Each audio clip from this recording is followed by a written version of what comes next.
Coming up on A Courageous Heart. Banana tree, and then I just felt like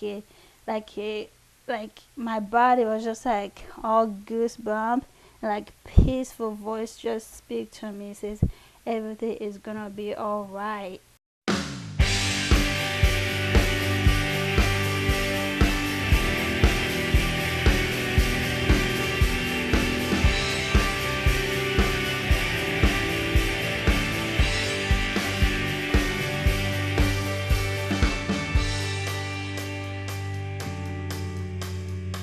A Courageous Heart with Karen Dye.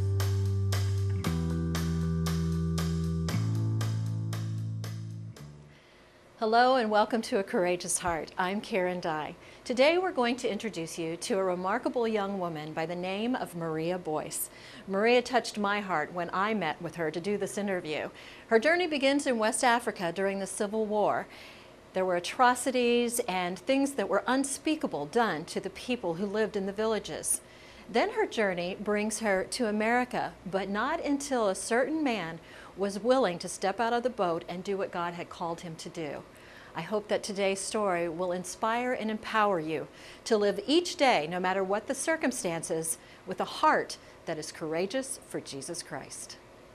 When I was a little girl, my mom has 10 kids, 2 boys and 8 girls. We used to live in a little village called Moyamba. My aunt lived in Sierra Leone, Freetown, the city, and she went back to the village to find somebody to help her with her business. And she took me with her to the city so I can help her with her business. So that's why I live and working for her and going to church. And she put me into school for like a year. And she took me out because I was doing really good. And she didn't like that. She thought I was cheated. And the teacher really didn't like me to pass me. So I guess I was smart. But she didn't like that. So she took me out. So I keep doing business for her.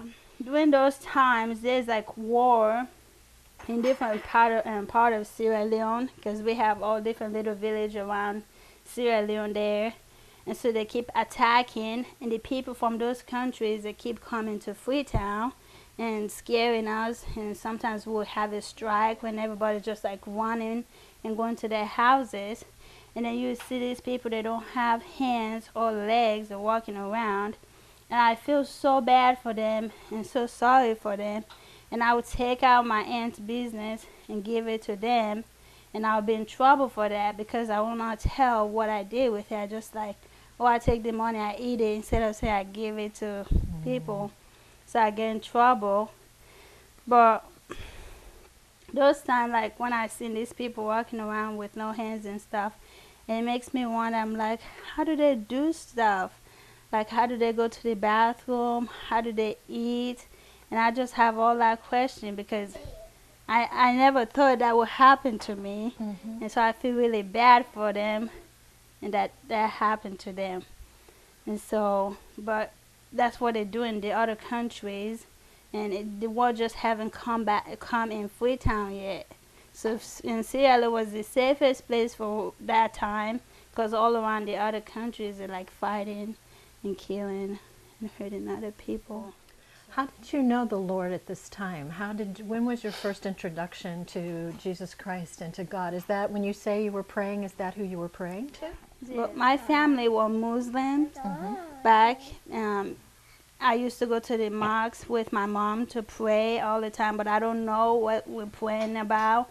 I don't understand why you have to bend down your face on the floor, and why my mom has to cover up her face. I'm like, my mom is too beautiful. She don't need to cover up her face. That's not what God wanted her to do, cover up her face and praying to God. So I didn't understand that kind of praying thing to God, and I didn't believe that. But I always go with her and sit behind, and I have to be quiet and just watch her pray.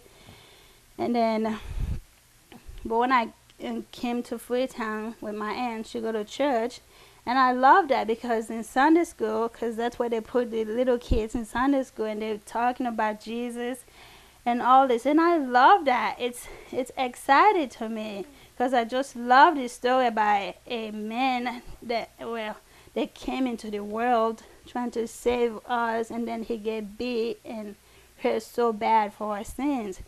I'm like, why? Why does he want to do that? No, because we're so mean, we're so wicked, and he came and died like that for us. And I just love it. So Sunday was just exciting for me to go to church every Sunday. So Maria comes to know Jesus Christ after being raised in a Muslim home. She loves Sunday school. So now she thinks her life belongs in the hands of Jesus, and she trusts him in every way. And then the unspeakable happens. The rebels that Maria feared, they come into her village. But when I was with my aunts and when the rebel came to Freetown, they captured us. And I didn't even think about that. I didn't even think they were going to do that to us. I cut my hands off because they would capture people and they would take them and turn them into slaves or kill them on their way to wherever they're going. And when they pick us up they line us up, they just put us in a line. And I did not want to be in the front or the end. I was just confused where to be in the middle. And so, but when I seen the rebel guy calling each one to come and lay their hands, I still don't know what they were going to do. So they keep calling and they said they go to lay her hands, and she lay her hands and they chop her hand off. But when I see that, I still don't believe that will happen, because I was just praying. I was like, Lord, please stop this from happening. I pray they don't get to me. I pray they will stop.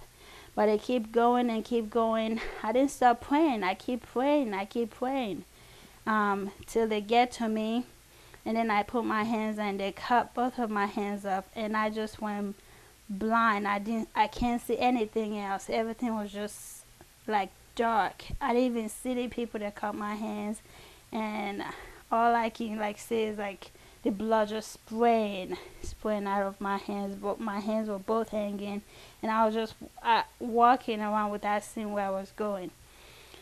And then as soon as I realized, I was sitting under this banana tree, I realized I don't have hands. I'm like, what am I gonna do now? I'm useless now to my aunts, because I used to do stuff for her. And now I can't do anything for her. She's probably just going to hate me and don't want to see me anymore. So I just didn't know what to do. I was just sitting under the tree, just crying, just asking God what next. So you're here and you're sitting under the banana tree and you're wondering what's going to happen next. And does anyone tend to your wounds? Does anyone take care of you? Are you just left then to fend for yourself? How do you not bleed to death? Yes, I was just sitting under the banana tree. I was sitting there, I was praying. I was praying for God to show me a way. And everything was just a mess. And seeing these people being killed in front of me, and people running across my face, and I was just sitting there. I have no peace. I was just crying, and then I just sit in that under the banana tree, and then I just felt like my body was just all goosebumps, and peaceful voice just speak to me. It says everything is gonna be all right, and I believe that was Jesus. Speak to me that, because after that I felt so peace, and I was like, I'm not gonna die today, and I'm not gonna die from this war, because I'm gonna be okay, because I know Jesus just tell me everything is gonna be just fine. And I could have died because of all that blood I was wasting. I didn't even eat that day, and I didn't even have water to drink, except when this guy was running by asking to give me water, and he was chopped on the back. I can't even drink the water because my blood was just dripping in there. But I believe that was Jesus that talked to me under that tree.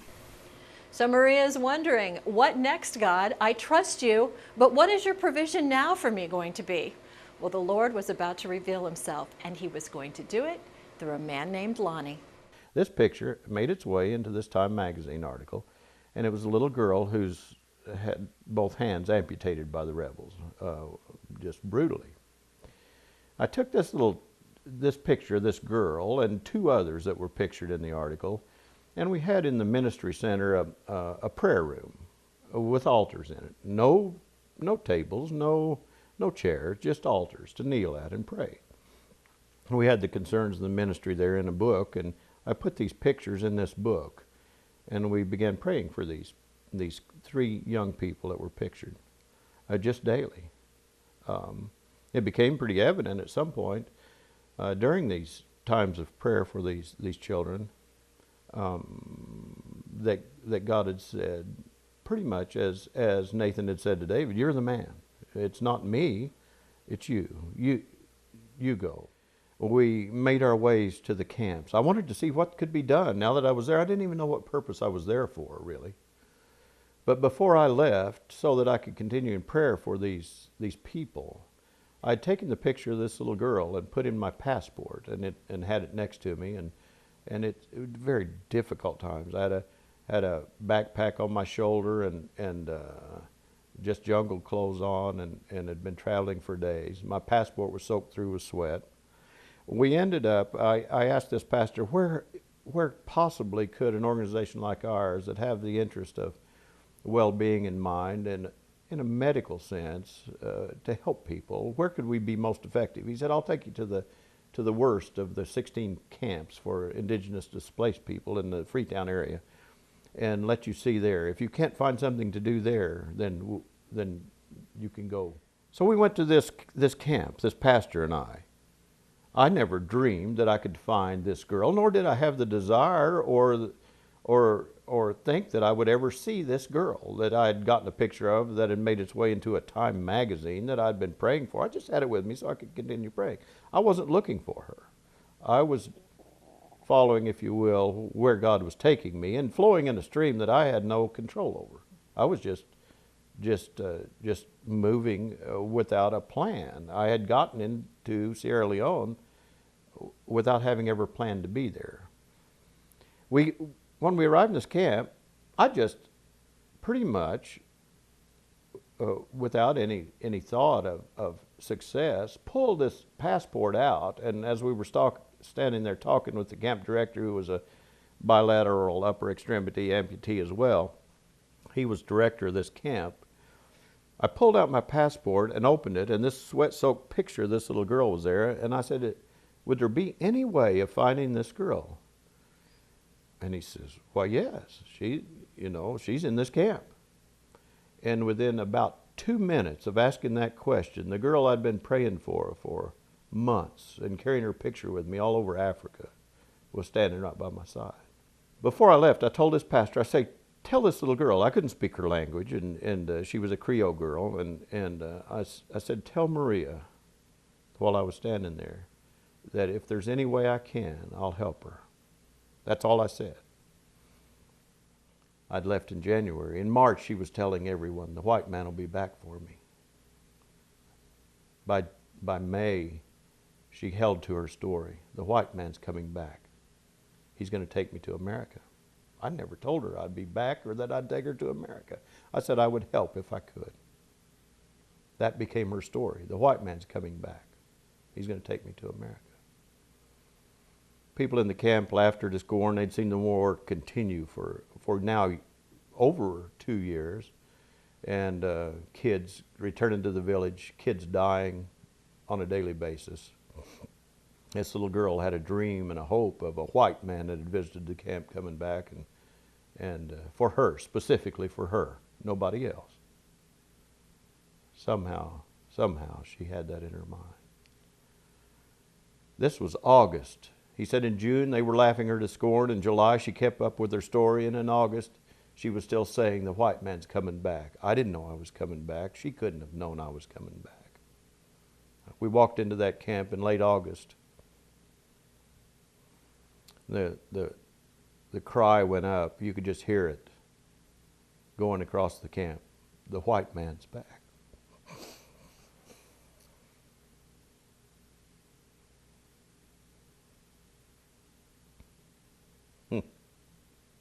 the white man's back.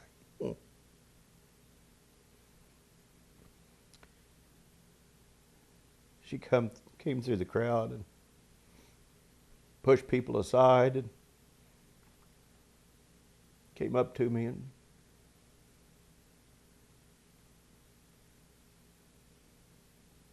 held her little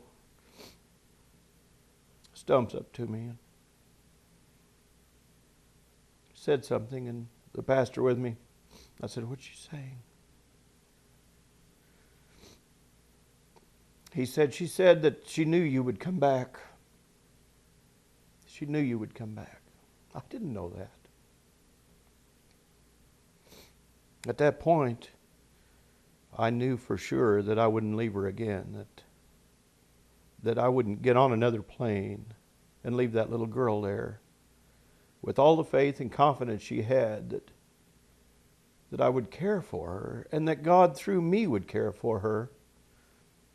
I would never let her go again and have all her hope hinging on a faith that I might return when I might not be able to return. So we started making all the arrangements and the plans to get her the documents it took for me to get her out of there. In the meantime, I'd seen this other little girl that had tremendous war injuries and had a major infection. And both of these girls needed surgery that we couldn't do if I brought medical teams in. We couldn't accomplish what they needed. So I found this other little girl that I was aware of that was probably, I'd brought back pictures from my first visit to some friends that I had who were surgeons, and they said, "Lonnie, there's no use to make plans to go back to help her. She won't live until we return, and we can't get a team there in time to help this girl. She won't make it." She was still alive. We got her bandaged up and created the documents we needed and got a flight into Ghana. From there, I had a missionary pilot take me to Ivory Coast, which was the nearest American embassy, and we spent some time there with nurses and people we found to take care of these little girls. Someone who could talk to them. I had two little girls that couldn't even talk to each other. They were from different tribes, out of the same camp, had undergone some of the same atrocities and injuries, about the same age, didn't speak the same language. They couldn't speak to each other, and I could speak to neither of them. And both of them had horrendous injuries that required daily medical attention. And for 8 days in Ivory Coast, we worked to get out. We finally made it back to America through a long string of miraculous events. And when we got off the plane in Kansas City, I'd called Katie from Chicago to let her know I'm coming. Oh, and by the way, I have a couple of little girls with me. A few months later, our little girls would always pray together. Mama was teaching them to be prayed over and to pray in return. And I started learning something that I hadn't learned, that I still am trying to learn. This little girl with no hands, propped on her knees by her bed one night, saying her prayers in her broken English, put the little stumps together where her hands used to be and asked God not to forget the guys who had cut off her hands, but to forgive them and make sure they got to heaven, so that she could see them when she got there and let them know that she forgave them too. I never, even when I have my hands cut off, I wasn't angry at what happened. I was just sad because I don't know what to do now. But I know after praying to God, I know He's listening. Just because He doesn't answer right away or send an angel right away to come down and rescue you from your problem doesn't mean He's not listening.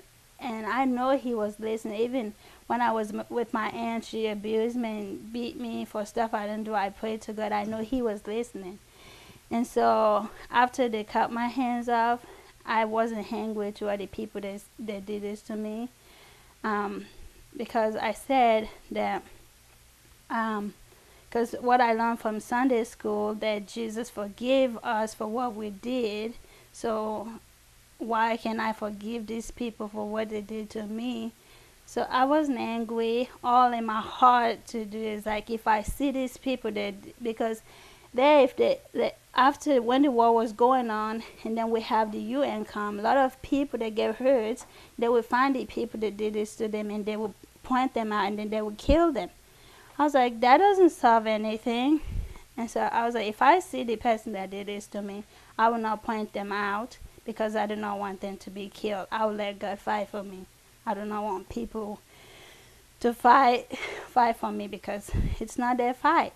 So, and in my heart, I didn't know any grudge for them. And I said, I will forgive these people that did this to me. And in the camp, we have a lot of Muslim people in the camp. They're like, why do you just go around and act like you don't care with what happened to you? I was like, I don't need to walk around and be sad. I'm like, I'm a kid. I'll play. I don't have my hands, but that's okay. But I can play and have fun with other kids around me.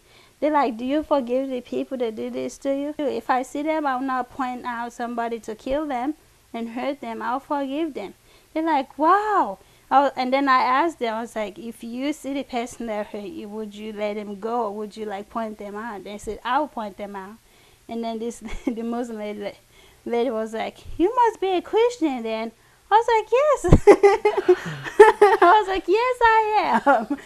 Like every little girl growing up, Maria simply wanted to be a wife and a mom. And God provided for that as well. She met her husband, Jeff, when they were in high school in Raymore, Missouri. Jeff was on the track team, and so was Maria. Today, they are married, and they live in Columbia, Missouri, and they have 2 little children, a girl and a boy, and one is on the way. Tell me what your dreams and hopes are for today. Well, my dreams is to be a very wonderful Christian mom and a wonderful Christian wife to my family and to Christian friends, to people out there, to be strengthened and raise my kids to know God more and know that life is great when you have Jesus. Without him, it's a big old mess. You have to believe in Jesus. I mean, there's all this religious that people praying to God, God, God. Everybody has their own God. But if you don't believe in Jesus, you don't know who Jesus is, you're not a Christian. You have to believe in Jesus. And that's what I believe. I believe in Jesus. I could tell you story after story and give you more examples of things that have taken place. Maria was fast. She's a good athlete. She loved to run track in school, and we'd go to track with her, and we'd gotten hands for her that were black and the same color as her skin, and they were myoelectric hands that operated. When she thought open, they'd open and close and close, and she wore long sleeve shirts, and the kids at school didn't know she didn't really have hands, except they did know, but she wouldn't show that. But she'd run track, and she had these big heavy electric hands on, and one day she came in third, and she'd run in 3 events, and she came to me on the bleachers. She said, Dad, I can outrun these girls. Why can't I outrun them? I could outrun them. I know I can. I said, take those hands off, honey. They weigh a lot. Lay them to one side and run without your hands. She said, I'm not ashamed of who I am. And she laid her hands on the sideline, and she won the next race and came over to me and said, that's it, Dad. God wants me to be who I am and run the way I am and not hide the testimony he's given me and the witness I have. I won't do it again. She's, for the next 4 years now, she hasn't even had her hands on because she's afraid that it might take away from her the opportunity to testify what a great God we have and how he provides for us and cares for us. She doesn't even wear them anymore. One day, we had a birthday party for her at the house, and her friends from school were over, and everyone was laughing and playing and happy, and I saw Maria sitting in a corner sad, and I knew she was sad, and I didn't want her to be sad. I said, honey, what's wrong? And she said, Dad, we're playing this game, and she said, all the girls are jumping and touching this door sill that goes into my bedroom, and she said, I'm jumping higher than they are, but I can't touch it because I don't have hands. I can't get my arm that high. And I just sat down with her and we just cried. And I said, honey, they have hands, but they don't have the story that you have. They don't have what God's trusted you with. He's trusted them with hands to touch the ceiling, but He's trusted you with a great story to touch the sky. She put her arms around my neck and she said, Dad, when I get to heaven, I'll have my hands again, won't I? And I said, oh, honey, you'll have more than hands. You'll have Jesus' hands. I could tell you story after story about these kids and what they're doing. But the kingdom is unfolding because God has seen fit to work in the lives of people who will surrender their lives back to Him. Their testimony is sure and strong.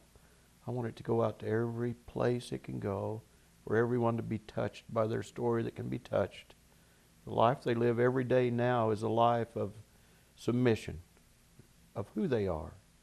But still they have a great story and a great past. They never want to forget. They never want it to go away. They are who they are. And in Christ Jesus, others will come because of what they've been through and that they're not ashamed of Him or the gospel that they trust. I must admit, after interviewing Maria, I felt a little ashamed of myself. There are so many times we whine about such insignificant things, but the smile and the outlook that Maria Boyce holds really inspired me to look at things differently. Today when I get upset, I really have what I call those banana tree moments. Like when Maria sat under the banana tree wondering, okay, God, what's next? I do the same thing now. Something upsets me, something gets me worked up and worried. I sit down on my couch with my Bible and God's Word, and I open it and say, okay, God, what's next? I trust you in all things. I'm Karen Dye, inviting you to live as Maria Boyce with a courageous heart. If you would like to be a partner of A Courageous Heart or make a one-time donation, please contact us through A Courageous Heart at www.acourageousheart.org. The preceding program was made possible in part by the following ministry partners: Mike Kehoe Ford and Meyer Electric Incorporated. If you would like a DVD copy of today's program, you may order one through our website, www.courageousheart.org.